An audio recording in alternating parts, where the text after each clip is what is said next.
कहानी की शुरुआत में हम एक ऐसी जेल को देखते हैं जो एक सुनसान टापू पर बनी हुई थी। इस जेल के अंदर आज नए कैदियों को लाया जा रहा था, जिनमें से एक एडमंड भी था। वार्डन से मिलते ही एडमंड उसे कहता है कि सर मेरी मदद कीजिए, मैंने कुछ नहीं किया, मुझे यहाँ पर गलत इल्जाम में भेजा गया है। जिस पर वार्डन ने बड़े ही आराम से जवाब दिया कि मैं जानता हूँ, अगर तुमने कुछ किया होता तो तुम्हें देश के अंदर ही किसी जेल में फेंक दिया जाता। यहाँ इतनी दूर इस जेल में सिर्फ उन लोगों को लाया जाता है जिनके खिलाफ कोई साजिश की गई हो। इसके बाद वार्डन ने उसे बहुत मारा, फिर उसे जेल के एक कमरे में बंद कर दिया गया, जहाँ पर एक लकड़ी का दरवाजा और एक छोटी सी खिड़की मौजूद थी। ये दरवाजा साल में सिर्फ एक बार खुलता था, जब वार्डन बिना किसी बात के उन्हें पीटने के लिए अंदर आता था। समय बीतता रहा और कमरे में अकेले बंद रहकर एडमंड बहुत परेशान रहने लगा। उसने दीवार पर लिखा हुआ था कि भगवान मुझे न्याय दिलवाएंगे, लेकिन धीरे धीरे जब उसे उस जेल में 12 साल हो गए तो उसका भगवान से भी विश्वास उठता चला गया। उसे लगा कि मैं तो पूरी जिंदगी यहीं बंद रह जाऊंगा। लेकिन फिर एक दिन अचानक उसके कमरे की जमीन नीचे से उठने लगी। इस अनोखे हादसे ने एडमंड के होश उड़ा दिए। उसे लगा जैसे कोई भूत उसके सामने आ गया हो। कुछ देर घबराने के बाद एडमंड ने देखा कि जमीन के नीचे से एक इंसान बाहर आ रहा था। जमीन के नीचे से निकला हुआ यह आदमी एबे है, जो कि यहाँ से नीचे वाले फ्लोर का कैदी है। पिछले 5 साल से वो एक सुरंग खोद रहा था। किस्मत ने ऐसा चक्कर चलाया कि वो सुरंग सीधा एडमंड के कमरे में आ निकली, मानो भगवान का कोई इशारा हो। एबे के आने से एडमंड को एक साथी मिल गया था जिससे वो बातें कर सके, क्योंकि इतने समय से कमरे में अकेला बंद रह के वो पागल सा होने लगा था। इसके बाद एबे ने बहुत उत्साह से एडमंड को अपने कमरे में बुलाया। उधर एडमंड बहुत खुश था कि उसे पत्थरों से दीवार पर निशान बना बना के समय नहीं काटना पड़ेगा। और जैसे ही एडमंड एबे के कमरे में घुसा तो वो वहाँ का नजारा देखकर हैरान रह गया। एबे का कमरा बाकी कैदियों की तरह नहीं था, एक ठीक ठाक से होटल की तरह कह सकते हैं। वहाँ उसके आराम के लिए कुर्सियां थी और शेल्फ पर पता नहीं कितनी किताबें पड़ी थी। एबे ने एडमंड से वादा किया कि अगर वो सुरंग की खुदाई में उसकी मदद करे तो बाकी बचे समय में एबे उसे पढ़ा सकता है। एडमंड के पास वैसे भी कुछ खास करने को था नहीं, तो उसने तुरंत ही हाँ कर दी। इसके बाद वो दोनों खुदाई का काम शुरू करने ही वाले थे कि तभी उन्हें गार्ड के कदमों की आवाज सुनाई दी। डर से कांपता हुआ एडमंड तुरंत अपने कमरे की तरफ भागा और फिर उसने जल्दी से कचरे वाली टोकरी तैयार कर दी, क्योंकि गार्ड उसके फ्लोर पे भी आने ही वाला था। इस जेल में कमरे का दरवाजा सिर्फ 2 बार ही खुलता है, एक बार कचरा लेने और एक बार शाम का खाना देने के लिए। इसके अलावा पूरे दिन में दोनों के पास बहुत वक्त होगा, जिसमें वो बिना पकड़े जाने की चिंता किए आराम से खुदाई कर सकते हैं सुरंग की। इसके बाद एबे ने अपने बालों का एक छोटा सा गुच्छा काटा, पत्थर से चिंगारी निकालकर उसने बालों को जलाया और एक मोमबत्ती रोशन की। फिर वो दोनों जैसे तैसे सुरंग में घुसकर आगे खुदाई करने लगे। नीचे बहुत कम जगह थी, तो खोदना कोई आसान काम नहीं था। एबे का अंदाजा था कि इसी स्पीड से चलते रहे तो जमीन के बाहर तक पहुंचने में उन्हें कम से कम 3 साल और लगेंगे। एक दिन आराम करते हुए एडमंड को एबे की ही एक किताब में पता चला कि एबे कभी एक बहुत अच्छा तलवारबाज सिपाही हुआ करता था। इसके बाद तो एडमंड ने जिद पकड़ ली कि अगर एबे उसे तलवारबाजी नहीं सिखाएगा तो वो नहीं खोदने वाला आगे सुरंग। एडमंड का अब अपनी जिंदगी में सिर्फ एक ही मकसद था, अपने दुश्मनों से बदला लेना। उसकी बातें सुनकर एबे मान गया और एडमंड को लड़ाई का हुनर सिखाने के लिए तैयार हो गया। एबे ने समझाना शुरू किया कि रफ्तार ही एक योद्धा की सबसे बड़ी ताकत है। एबे ने कमरे में टपक रही बूंदों से एडमंड को एक तकनीक सिखाने का सोचा। उसने टपकती हुई पानी की धार से अपना हाथ इतनी तेजी से गुजार दिया कि वो गीला ही नहीं हुआ, और कहा कि जिस दिन तुम्हारे हाथ इतने तेज हो जाएंगे उस दिन एक काबिल योद्धा बन जाओगे तुम। इसके बाद एबे वापस खुदाई करने चला गया और उधर एडमंड ने अपनी प्रैक्टिस जारी रखी। कुछ दिनों बाद एबे ने दरवाजे से लकड़ी के फट्टे तोड़कर नकली तलवार बना ली और एडमंड को बढ़िया तरीके से तलवारबाजी सिखाने लगा। जब उसकी तलवारबाजी की ट्रेनिंग खत्म होती तो एडमंड पढ़ाई पर ध्यान देता। अब उसका पूरा दिन पढ़ाई, खुदाई और तलवारबाजी की प्रैक्टिस में ही निकल जाता। कुछ महीनों बाद एडमंड की तलवारबाजी में जबरदस्त सुधार आया। अब एबे को दिखने लगा था कि एडमंड उससे भी बढ़िया तलवारबाज बन चुका है। एक शाम बातचीत के दौरान एडमंड को पता चला कि एबे पहले स्टेडियाज नाम के एक बहुत ही अमीर परिवार के लिए काम करता था। उसके मालिक ने बहुत दौलत कमाई थी और अब नेपोलियन ने एबे को इसी खजाने की जानकारी हासिल करने के लिए कैद करवा रखा है। ये सुनकर एडमंड को बहुत गुस्सा आया, क्योंकि वो भी नेपोलियन के धोखे की वजह से ही अंदर बंद है। दिन पर दिन सुरंग की खुदाई उन्हें आजादी के और करीब ले जा रही थी। एक दिन उन्हें सुरंग की जमीन में पौधों की जड़ें दिखने लगी, जिससे एबे ने हिसाब लगाया कि वो दोनों बाहर निकलने के काफी करीब हैं। ये बात जानकर दोनों की खुशी का ठिकाना ही नहीं था। लेकिन जल्द ही कुछ ऐसा हुआ कि उनकी खुशी मिट्टी में मिल गई। सुरंग तेजी से हिलने लगी और फिर जोरदार आवाज के साथ बहुत सारे पत्थर और मिट्टी उनके ऊपर गिर पड़े, जिनके नीचे एबे दब गया। घबराकर एडमंड ने तुरंत पत्थर हटाए और एबे को बाहर निकाला। दरअसल उन्होंने गलत दिशा में खुदाई कर दी थी। सुरंग की खुदाई में उनसे जरूर कुछ गलती हुई थी, क्योंकि ऊपर से एक खाने वाला डब्बा भी नीचे गिर गया था। एक बहुत भारी पत्थर एबे की छाती पर गिरने की वजह से वो गंभीर रूप से घायल था। अपने फेफड़ों में चोट आने की वजह से किसी भी वक्त उसकी जान जा सकती थी। अपने आखिरी लम्हों में एबे ने कमजोर आवाज के साथ एडमंड को बताया कि कमरे में एक पत्थर के नीचे एक किताब मिलेगी, उस किताब के भी नीचे कुछ छुपा हुआ है। एडमंड को वहाँ से उसी खजाने का नक्शा मिला जिसके चक्कर में एबे यहाँ कारागार में बंद था। नक्शे को देखकर एडमंड बहुत चक्का रह गया। एबे ने उससे वादा किया कि वो इस दौलत का इस्तेमाल हमेशा अच्छाई के लिए करेगा और गलत कामों से जितना हो सके दूर रहेगा। एडमंड ने वादा किया, जिसके थोड़ी देर बाद ही एबे की मौत हो गई। एडमंड की आंखों में आंसू थे, क्योंकि उसे लग रहा था कि वो दोबारा से अकेला हो गया। तभी गार्ड खाना देने आया तो एडमंड दीवार के पीछे छुप गया। गार्ड ने आवाज भी लगाई पर कोई जवाब नहीं मिला। जब वो चेक करने अंदर आया और उसने एबे की लाश देखी तो वो घबरा कर अपने सीनियर्स को रिपोर्ट करने चला गया। एडवर्ड ने तेजी से सुरंग का मुंह छुपाया और वापस चला गया। कुछ देर बाद गार्ड अपने कुछ साथियों के साथ वापस आया और एबे के शरीर को बॉडी बैग में डाल दिया। एडमंड सुरंग में छुपकर उनके जाने का इंतजार कर रहा था। जैसे ही गार्ड्स वहां से गए, एडमंड खामोशी से कमरे में घुसा और एबे की लाश को देखने लगा। लाश को देखते हुए एडमंड के दिमाग में एक आइडिया आया। उसने जल्दी से एबे की लाश की जगह ले ली। कुछ देर बाद वार्डन अपने आदमियों के साथ लाश को वहां से ले जाने के लिए आया। ये जेल एक सुनसान टापू पर थी, इसीलिए उन्होंने सोचा कि लाश को समुद्र में फेंक देना ही सही रहेगा। इस दौरान एक गार्ड खाना लेकर एडमंड के कमरे में गया, लेकिन जब बार बार दरवाजा खटखटाने के बावजूद भी किसी ने चूं तक नहीं की तो गार्ड को शक हुआ। वो दरवाजा खोलकर अंदर गया, लेकिन वहाँ उसे एडमंड नहीं बल्कि एबे की लाश मिली। जिसके बाद वो गार्ड चिल्लाता हुआ वार्डन को बुलाने के लिए गया।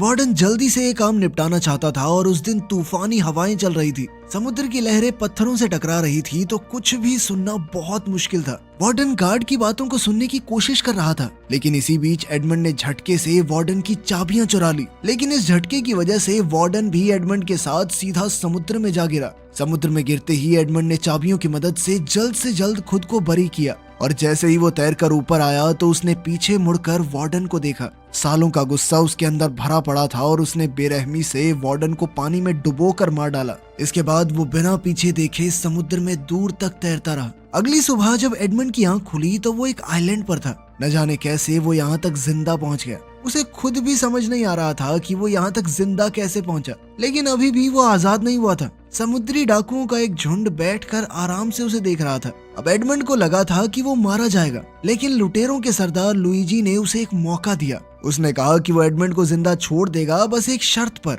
एडमंड को उनके एक गद्दार साथी जकोपो से लड़ना होगा, जिसे वो वैसे भी जिंदा गाड़ने वाले थे। अगर जकोपो जीत गया तो वो उनकी टीम में वापस शामिल हो सकता है, लेकिन वो एडमंड को मार देंगे। लेकिन अगर एडमंड जीत गया तो वो उसे रिहा कर देंगे। जल्द ही दोनों के बीच ये मुकाबला शुरू हुआ। जकोपो तलवारबाजी में बहुत माहिर था, लेकिन एडमंड की एबे से सीखी हुई तकनीक बहुत ही जबरदस्त साबित हुई। कई हमले करने के बावजूद जकोपो एडमंड को छू तक नहीं पाया। मौका मिलते ही एडमंड ने तेजी से वार किया और जकोपो को जमीन पर गिरा लिया। पर उसे मारने की बजाय एडमंड ने लुइजी से कहा कि देखो, हम दोनों तुम्हारे लिए काम करेंगे। काम के लोग हैं यार, बिना बात क्यों मार रहे हो हमें? और समुद्री लुटेरे ढूंढना कौन सा आसान काम है? एडमंड के हुनर और दया को देखकर लुइजी खुश हुआ और उसने दोनों की ही जान बख्श दी। जहाज पर बातचीत के दौरान एडमंड ने कैप्टन को अपनी पूरी कहानी सुनाई, जिसके बाद उसने एडमंड को आजाद कर दिया ताकि वो अपने बदले का मकसद पूरा कर सके। जकोपो भी एडमंड के साथ हो लिया। एडमंड ने उसकी जान बचाई थी तो उसने वादा किया कि मैं हमेशा तुम्हारा वफादार बन के रहूंगा।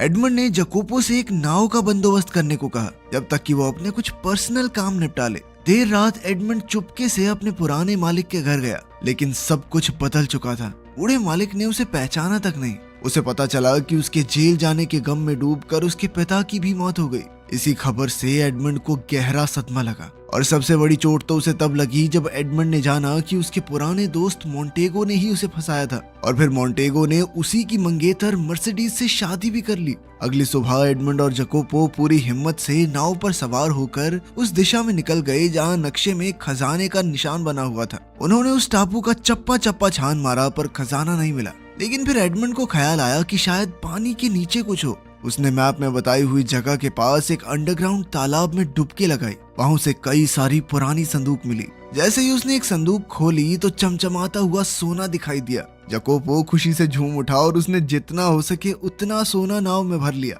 लेकिन पूरे खजाने को ले जाने के लिए तो उन्हें एक बड़े जहाज की जरूरत थी।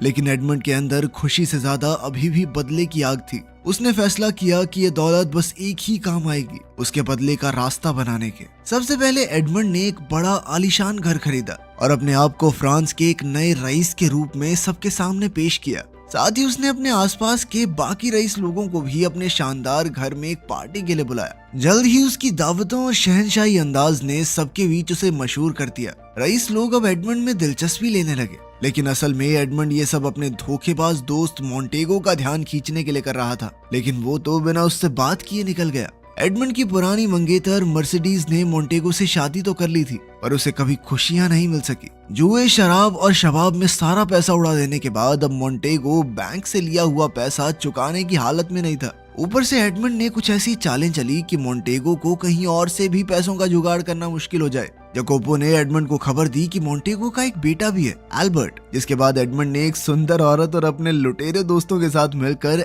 एल्बर्ट की फर्जी किडनैपिंग करवाई, ताकि फिर एडमंड खुद मसीहा बनकर उसे बचा सके। प्लान काम कर गया और एल्बर्ट को यही लगा कि भाई इस बंदे ने तो मेरी जान बचा ली।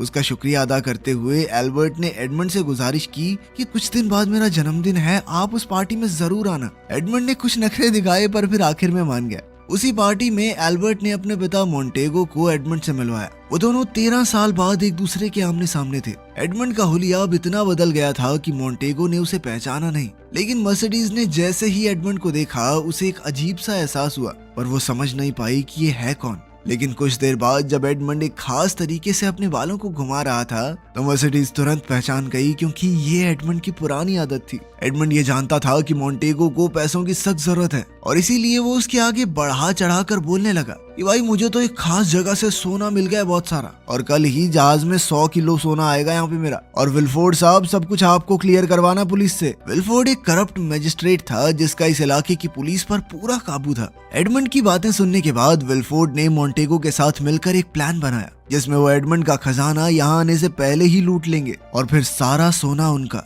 जिस पर मोंटेगो ने कहा कि एक आदमी है जो इस काम में उनकी मदद कर सकता है। दरअसल एडमंड को जेल भिजवाने में भी इन्हीं 3 लोगों का हाथ था और एडमंड ने अब जानबूझकर इन्हें इकट्ठा किया था। खैर, पार्टी खत्म होने के बाद मर्सिडीज चुपके से एडमंड की घोड़ा गाड़ी में जा बैठी। रोते हुए उसने बताया कि मोंटेगो ने उसे धोखा दिया, कहा कि एडमंड को फांसी हो गई। एडमंड को डर था कि यह सच उसके बदले के प्लान को बिगाड़ ना दे, इसीलिए उसने अभी के लिए मर्सिडीज को वापस जाने को कहा। इसके बाद हमने देखा कि एडमंड का सोने वाला जहाज लूट लिया गया। इसे अंजाम देने वाला मोंटेगो का ही आदमी था जिससे एडमंड को अपना बदला लेना था। वो आदमी सोच रहा था भाई आसानी से चोरी होगी, मजा आ गया, पर तभी गार्ड्स ने वहां आकर उसे पकड़ लिया। वो भागने लगा तो सामने से एडमंड आ गया। आदमी ने लड़ने की कोशिश की पर एडमंड ने रस्सी का फंदा उसके गले में डाल दिया। मारने से पहले एडमंड ने उसे अपनी असली पहचान बताई ताकि उसे याद तो आए कि वो किस गुनाह के लिए मरा है। अब अगला निशाना था मजिस्ट्रेट विल्फोर्ड। सालों पहले इसी मजिस्ट्रेट ने नेपोलियन की चिट्ठी के चक्कर में एडमंड को फंसाया था।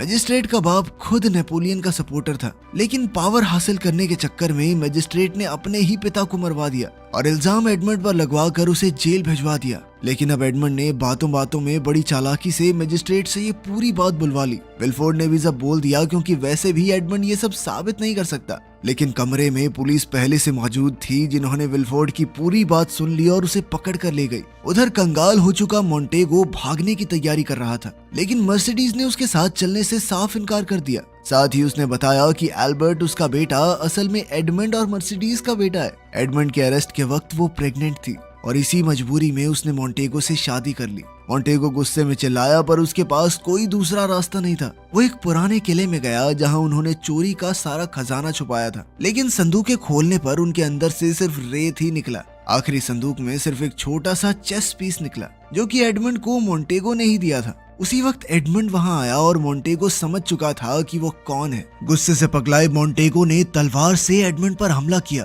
पर वो एडमंड का मुकाबला नहीं कर सकता था। एडमंड ने आसानी से उसकी तलवार गिराकर उसे दीवार से लगा दिया, लेकिन जैसे ही एडमंड आखिरी वार करने वाला था, एल्बर्ट ने बीच में आकर कहा कि मैं अपने पिता को ऐसे मरने नहीं दूंगा। इसी चीज का फायदा उठाकर मोंटेगो चुपके से बंदूक में गोली और बारूद भरने लगा। तभी मर्सिडीज भी वहां पहुंची और उसने एडमंड को रोक कर बताया कि एल्बर्ट उसी का बेटा है। ये सुनकर तो एडमंड होश खो बैठा। उधर मोंटेगो ने अपनी बंदूक से एडमंड पर निशाना लगाया, लेकिन जकोपो ने बिजली की तरह एक चाकू फेंका जिससे मोंटेगो का निशाना चूक गया और गोली अभी भी मर्सिडीज के कंधे पर जा लगी। इसी अफरा तफरी में मोंटेगो भाग निकला। पर एडमंड ने उसका पीछा किया। लेकिन जब मोंटेगो ने घोड़े पर चढ़कर जबरदस्त हमला किया तो एडमंड की तलवार गिर गई। अब मोंटेगो जीतता हुआ मालूम पड़ रहा था, लेकिन अंत में एडमंड ने जैसे तैसे मोंटेगो को गिराकर जानलेवा वार किया।